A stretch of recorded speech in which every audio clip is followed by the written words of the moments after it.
All right, so I'm going to talk you through really the foundations, as Mary said, of all psychotherapy. I guess for a little bit of context, if you consider, and I will kind of show you this in a kind of illustration towards the end of what I'm talking about, but if you imagine this is the foundations of all the therapeutic approaches, you know, it spans everything that we do with people, and really just kind of underpins the motivational interviewing. It underpins things like CBT, compassion focused therapy, you know, so everything that we do with people, this is part and parcel, and quite often it is something that is flung around through things like social work and all over the place around person-centered care, person-centered approach. We want to be more person-centered. What does that actually mean, and why are we bringing this idea of person-centered around the place? So it was thought of and invented, if you like, by a lovely man called Carl Rogers. He is the founder or the father of person-centered therapy, and he hypothesized that if the client were to experience these three core conditions of empathy, congruence, and unconditional positive regard from the practitioner, the counselor, the consultant, a therapeutic relationship would develop. And then the process of therapeutic change would be able to be implemented. We'd be able to start to look at all of the things that we've just spoken about through things like motivational interviewing. Change, please change. There we go. So the first one of these is empathy.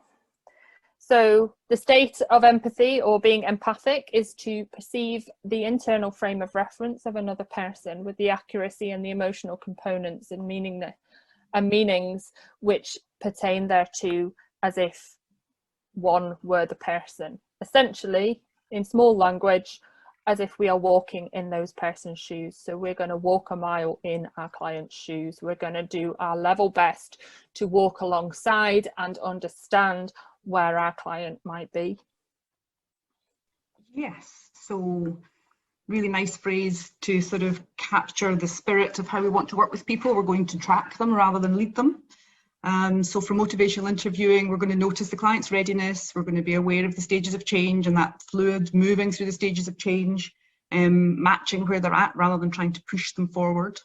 We're going to roll with resistance. We're not going to try to correct in the moment. We're not always going to confront or tell or push. We're just going to accept that, you know, people might be saying things that need correcting, but we're going to connect first, and we're going to experiment, and it's the experiences that will help people to shift rather than you telling them.